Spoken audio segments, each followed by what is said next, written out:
Prince Harry did not just risk losing a title. He may have triggered the most dangerous royal power move since abdication shook the monarchy itself.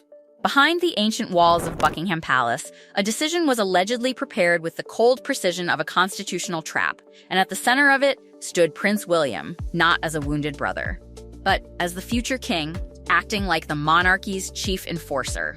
The explosive claim was simple, brutal, and almost unthinkable. Harry's Sussex title would not merely disappear. It would be transferred to James, Earl of Wessex, the 15-year-old son of Prince Edward and Sophie, Duchess of Edinburgh. And suddenly, the quiet boy protected from the public eye was being pulled into the center of a royal storm created by Harry's own choices. This was not presented as a family punishment. It looked far colder than that. It looked like a legal strike designed to erase Harry's power without erasing the title itself. That distinction matters. If the Duke of Sussex title was only removed, Harry could turn himself into a martyr. But if the title was translated, redirected, and handed to James, the monarchy would send a far harsher message. Harry would not just lose status, he would be replaced. The Sussex name would continue inside the royal system, but without the man who made it globally controversial. It was not destruction. It was substitution. And that is what made the alleged plan so devastating. The question nobody inside the palace could avoid was why now? Why would William move with such force before becoming king? Why would King Charles, already weakened by illness, allow his heir to take the lead in such a ruthless constitutional confrontation? The answer, according to the script's own timeline, began long before the public saw the consequences. Palace officials reportedly learned on November 28, 2025, that Harry was planning a trip to Australia. Not through Harry's office, not through a respectful private family warning, through intelligence sources. That single detail turned a visit into a provocation before the plane had even left. Then came December 17. At Sandringham, King Charles reportedly held a 3-hour crisis meeting with Prince William and Prince Edward. The subject was not forgiveness. It was emergency strategy.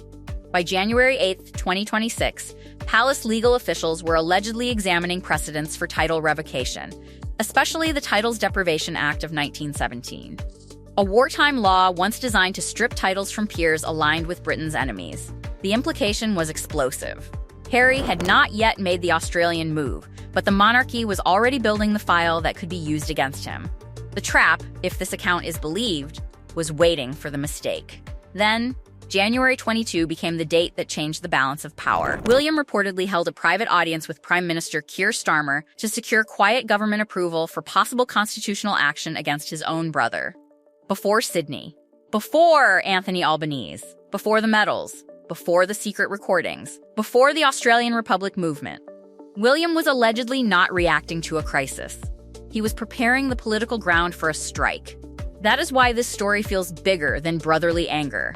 It suggests a future king, testing his authority before the crown is even on his head. When Harry landed in Sydney in March 2026, the palace was allegedly watching everything. What appeared to outsiders as a personal trip was, inside the institution, treated as evidence collection.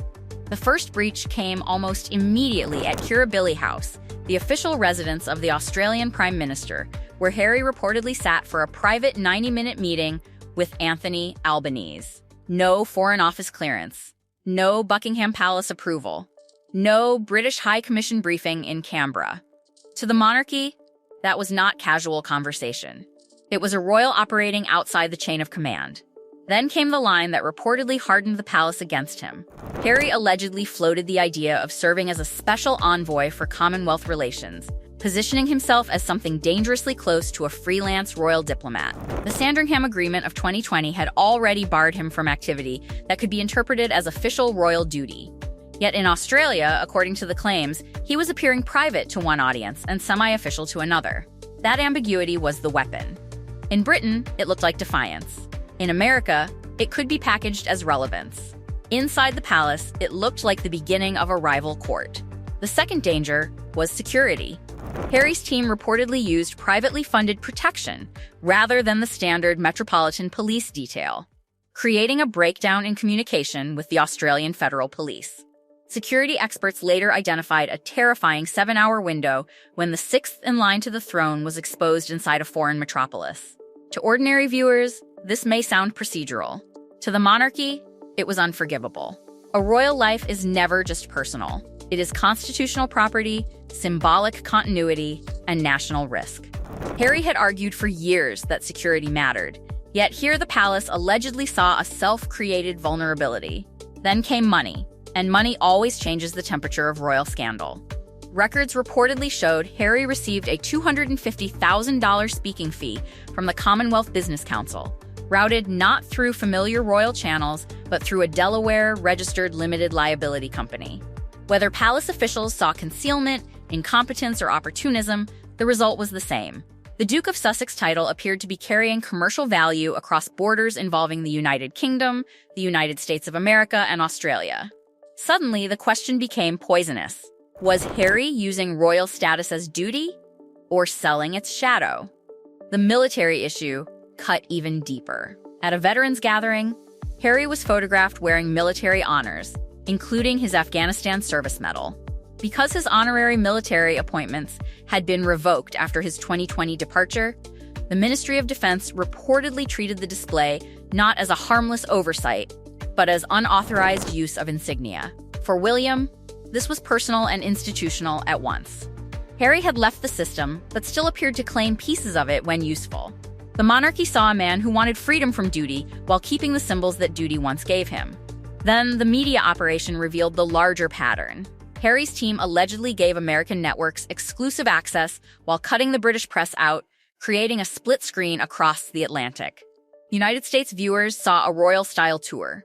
British observers saw a private citizen blurring boundaries. That contradiction was not accidental, it was the entire problem. Every camera angle became evidence. Every controlled appearance became a clue. The palace believed Harry was manufacturing status from confusion. But the real detonation came behind closed doors at the Australian National University, where 47 notable guests attended a private dinner. Harry was allegedly recorded describing the monarchy under King Charles as an institution in managed decline and calling for radical transparency. His father was battling cancer. His brother was preparing for kingship. And Harry, on the other side of the world, was allegedly questioning the institution's future in front of strangers. That was no longer criticism. It looked like sabotage. Then came the two final accusations, the ones that made retreat almost impossible. Images from the Australian trip were reportedly folded into promotional material for Harry's upcoming memoir, Sequel, allegedly titled Spare No More. A trip already accused of constitutional ambiguity now appeared commercially useful. But even that was overshadowed by Harry's private meeting with representatives of the Australian Republic movement, where he reportedly said he understood their perspective and that the Commonwealth's future should rest on voluntary association, not inherited obligation. To critics inside the palace, that was the bridge burning in real time. By March 9th, when Harry left Australia, he reportedly had no idea how complete the file against him had become. By March 11, William had convened an emergency meeting with King Charles, Princess Anne, and Prince Edward. By March 13, Charles had allegedly given William authority to explore every available option. By March 18th, the translation of honors route was selected, and James, Earl of Wessex, was named as the beneficiary. The boy who had done nothing was suddenly positioned as the answer to the man who had challenged everything. And Harry's final warning was still coming. William's legal advisors allegedly believed the answer was hidden not in modern politics, but in centuries-old constitutional machinery. The first pillar was said to be the Titles Deprivation Act of 1917. Legislation originally created during the First World War to strip British titles from peers who sided with Germany.